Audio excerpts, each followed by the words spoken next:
Let's continue with our case review part 2, Beyond the Basics.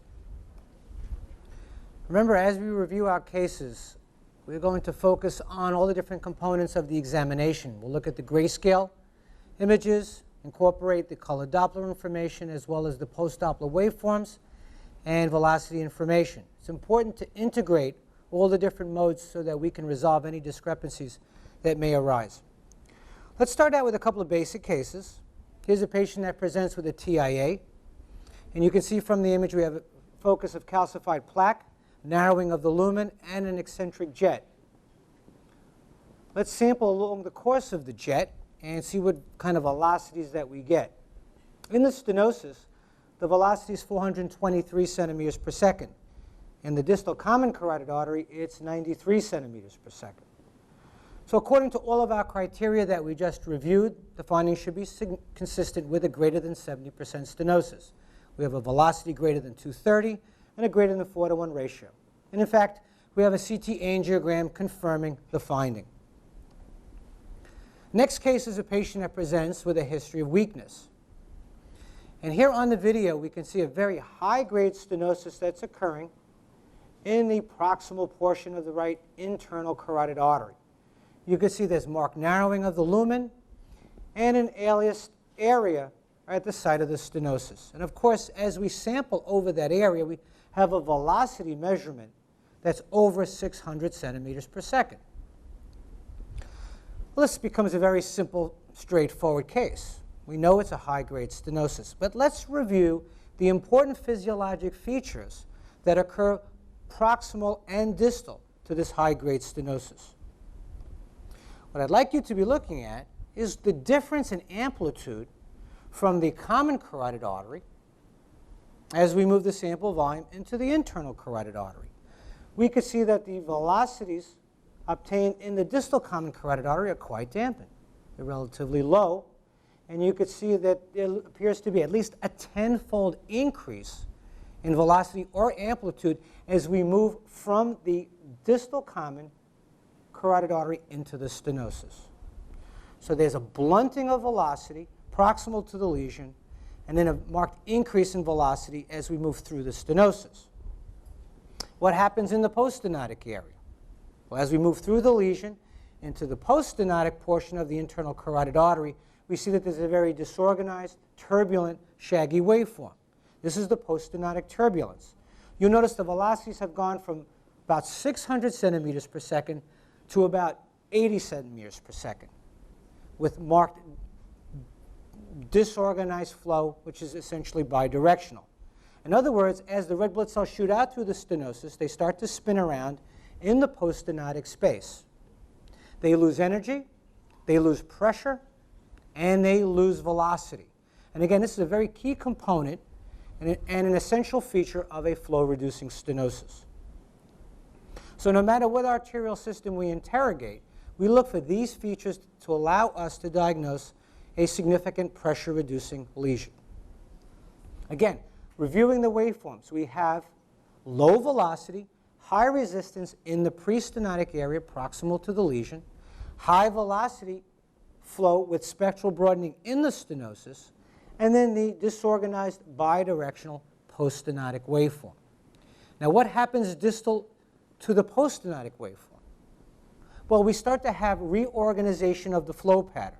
So if we sample further down the internal carotid artery, we're going to get a waveform that looks more like a normal flow pattern, with the exception of the fact that we have a slow rise to systole, a tardus parvis waveform.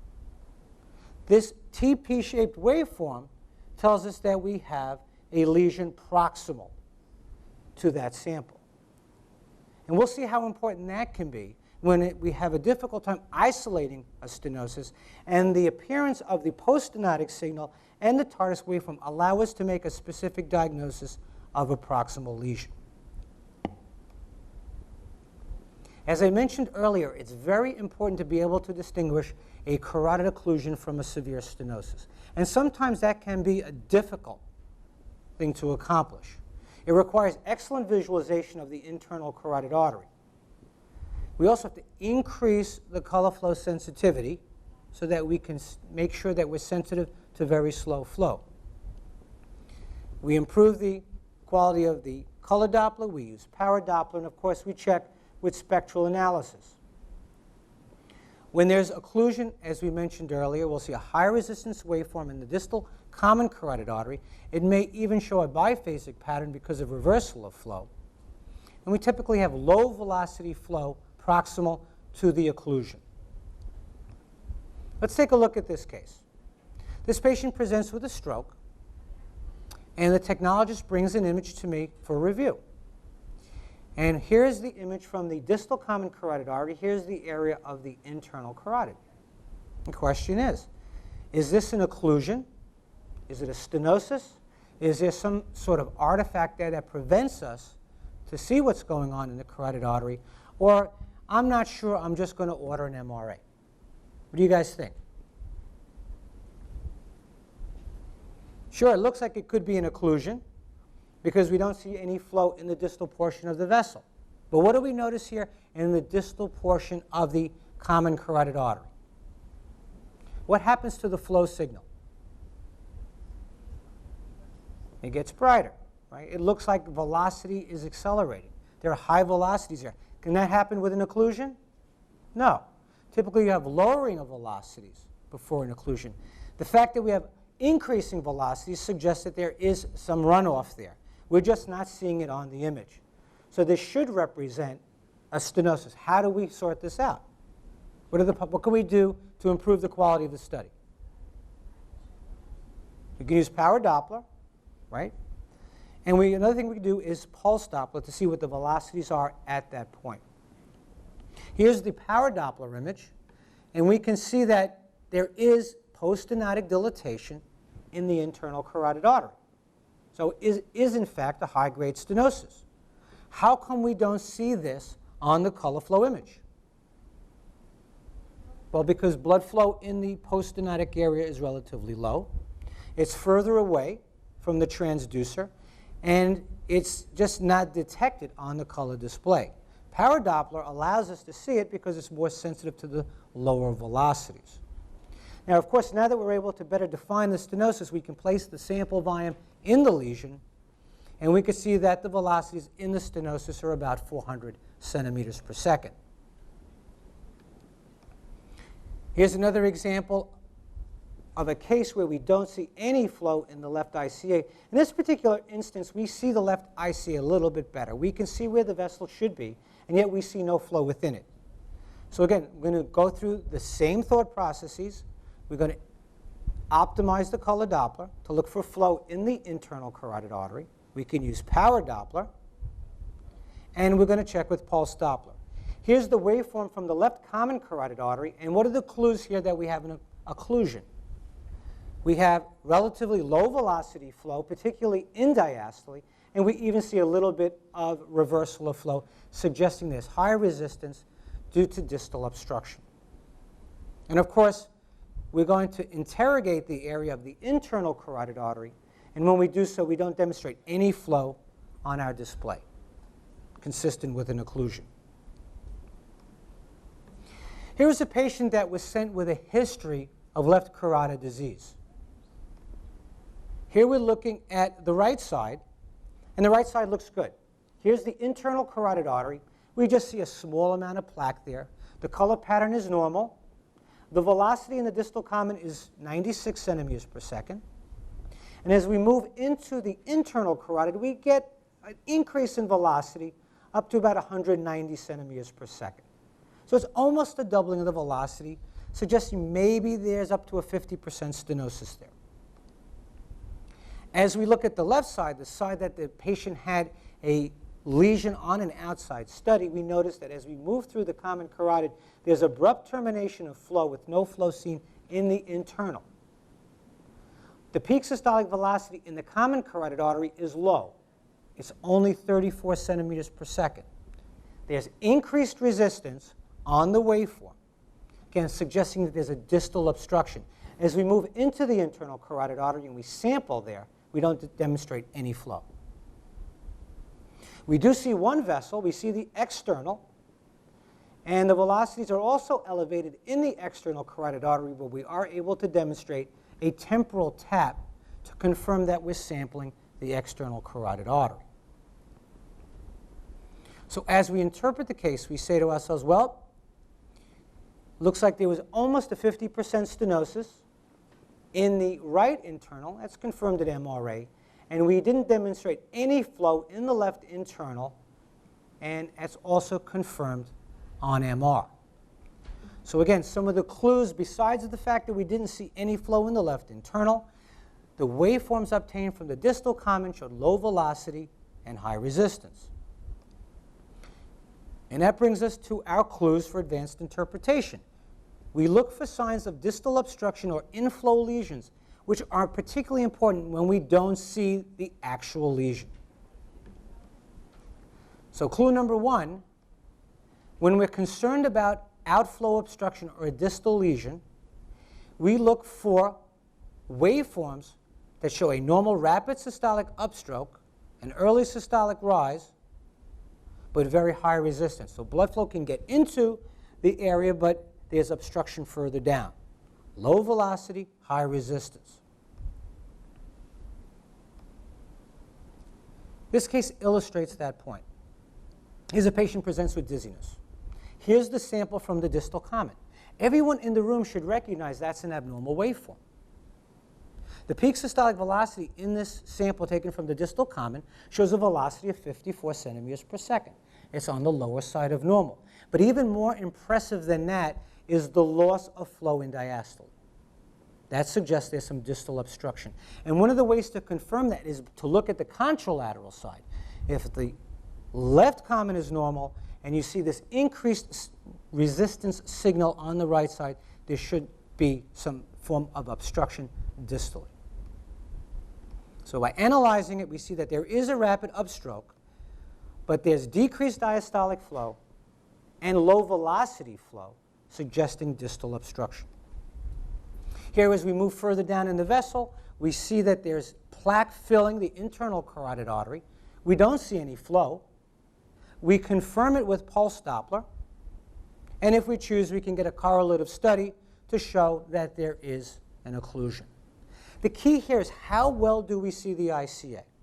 In this case, we see it very well. And in fact, the waveforms obtained from the common carotid artery really suggested there had to be distal obstruction. Our next patient presents with syncope. Okay? This is a waveform case. I want you just to look at the waveforms and think about what might be going on. Here, this sample taken from the common carotid artery shows a velocity of 57. Again, lower end of normal.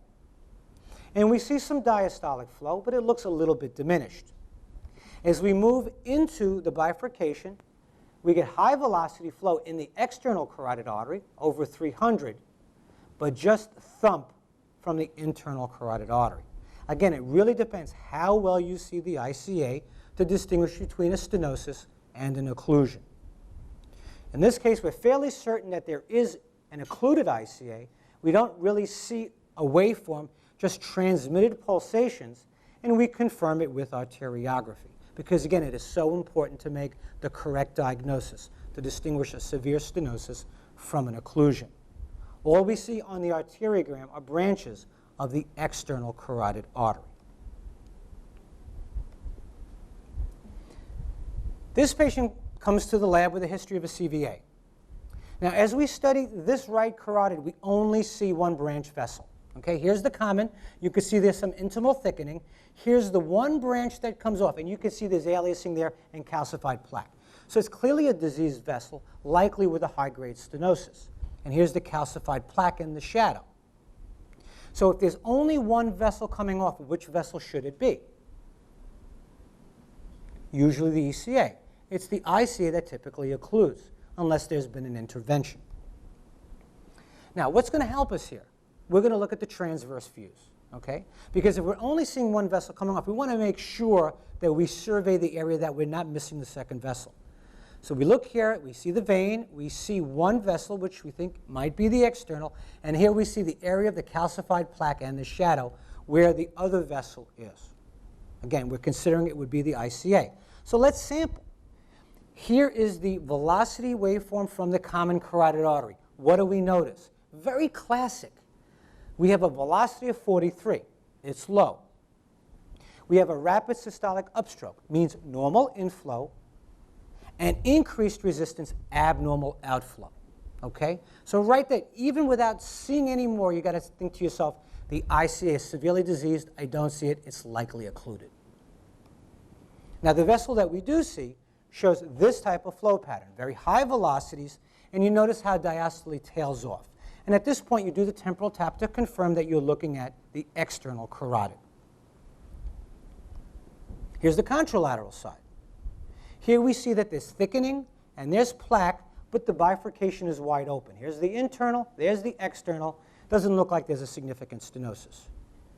Beautiful paradoppler image of the internal carotid artery on the same side, showing it looks fine.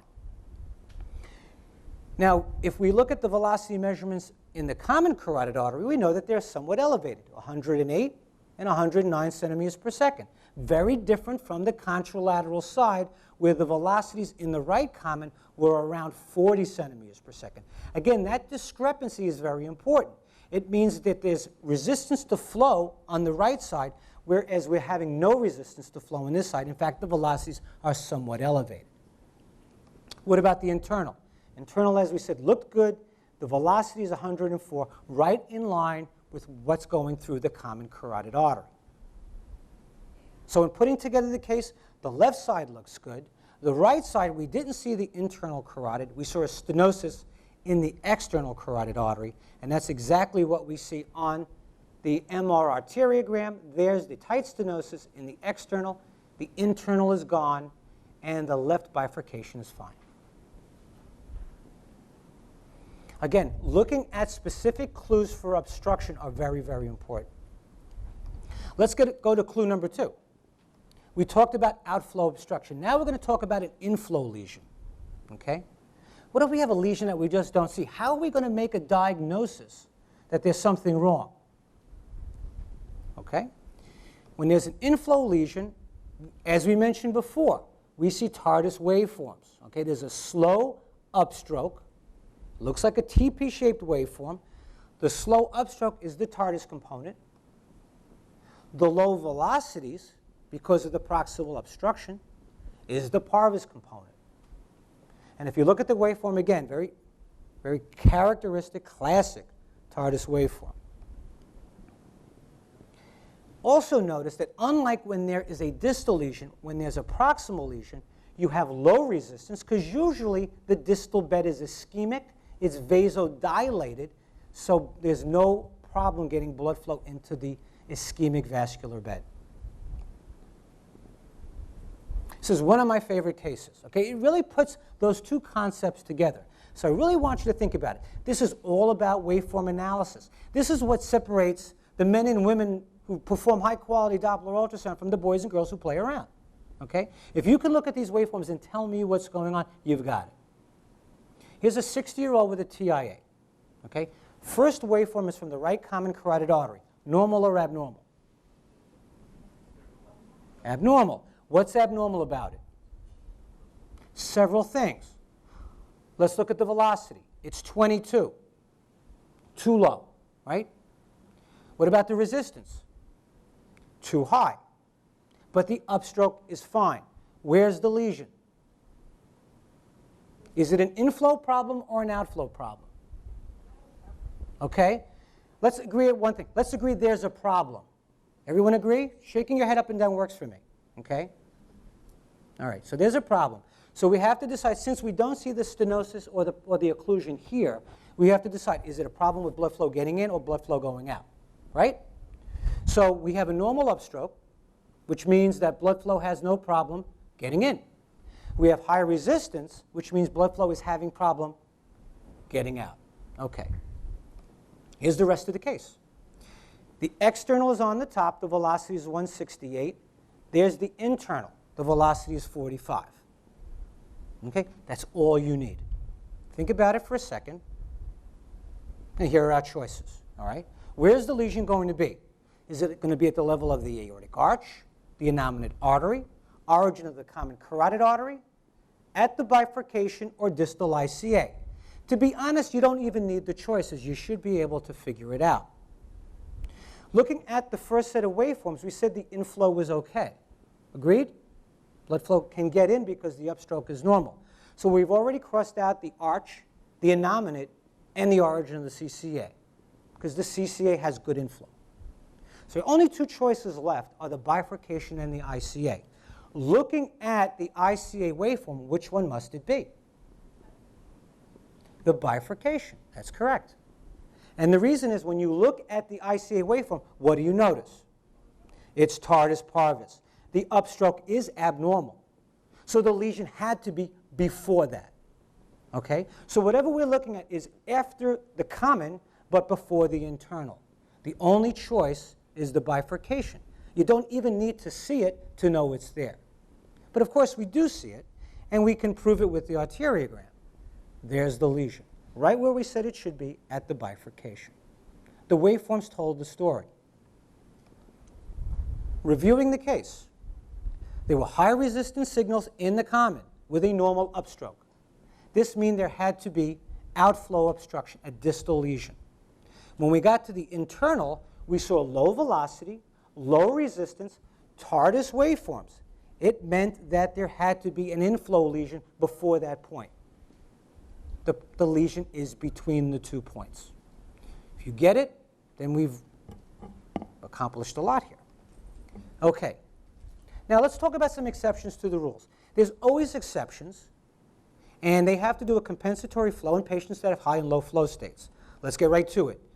We talked about patients who have increased velocities. You can have increased velocities with a stenosis, obviously.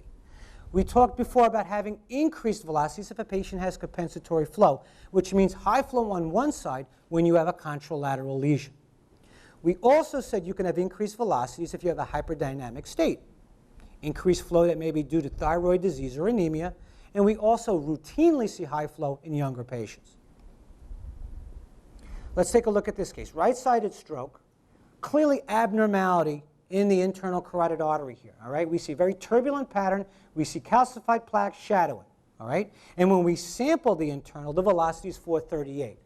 This is easy, right? Greater than 70% stenosis, no problem. Now, let's look at the contralateral side.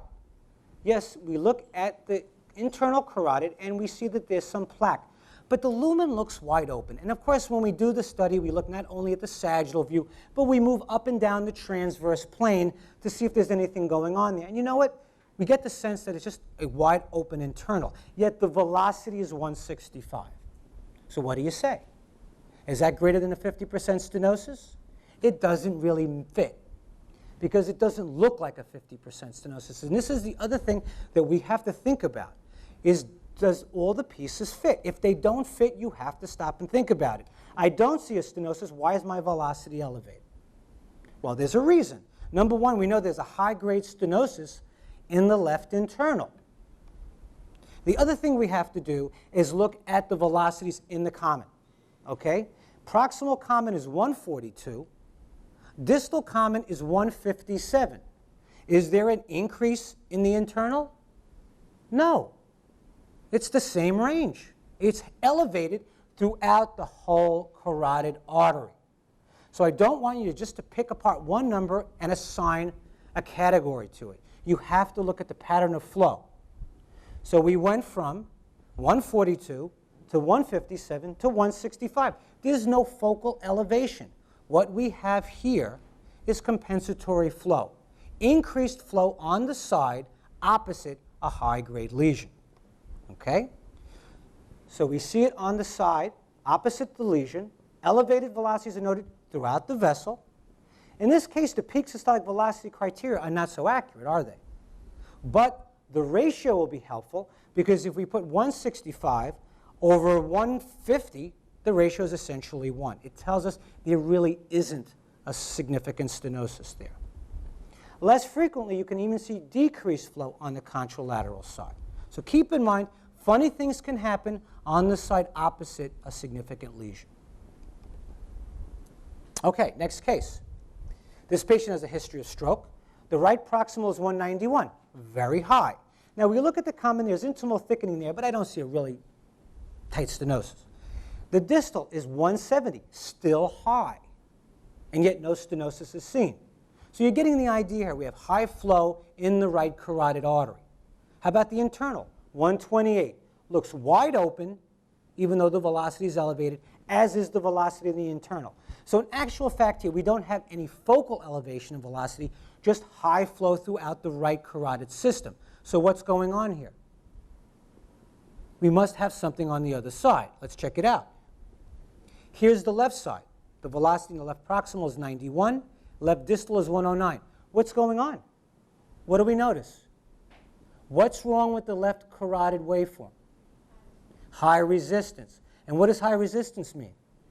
There's a distal lesion. Okay, let's move further down. That distal lesion is an occlusion of the left internal.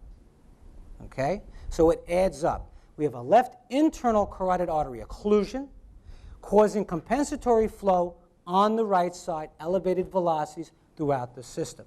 Sometimes these things only become apparent when you look at everything together. You have to get a complete picture of what's going on. Decreased velocities. We touched on this also. We said decreased velocities can be related to poor cardiac output, a distal stenosis, or a near total occlusion. All right? These are the things to think about. Here's a patient with a history of TIAs. This patient has diffuse atherosclerotic disease, coronary disease, renal artery disease, peripheral vascular disease. So it's not surprising the patient has carotid disease. As we look at the proximal, this is the distal common carotid artery. The velocity is only 26, obviously abnormal. And we see lots of calcified plaque in the region of the bifurcation. And then we move into the internal, the velocity is 58. That's not very high, yet it looks narrowed with all that calcified plaque. So we've gone from 26 to 58. That's a doubling of the velocity. So although the absolute velocity is not very high, the velocity has doubled, and we see narrowing on the display, suggesting it's probably closer to a 50% stenosis than not. What about the left side? Again, we start out with low velocities. This patient has low cardiac output. It's 27. But look what happens in the internal. It goes up to 125, and the display shows us a tight stenosis. Now you say, well, 125 doesn't really sound like a tight stenosis, but the ratio is greater than 4 to 1. So with patients with low velocity flow, again, always think about the ratio. In this case, we're saying it's probably closer to 70% than 50%. And at MRA, that was confirmed, about a 50% stenosis on the right, about 70% on the left. So again, remember that when you have patients with either very high or very low flow, think about the ratios in particular, because our absolute velocity criteria do not work as well. Okay? Ratios help for grading stenosis. Okay. So some key points to remember. Optimizing color, very important for detecting stenosis. Peak systolic velocity remains the primary criterion for grading disease, but the ICA-CCA peak systolic velocity ratio is helpful in certain cases, very high flow, very low flow states. Waveform analysis allows us to detect proximal and distal lesions, even some that are outside your field of view. Okay, so look at the upstroke. That's very helpful. And of course, make sure your report makes sense, that everything is integrated into your report so that you have a complete picture. Thank you for your attention.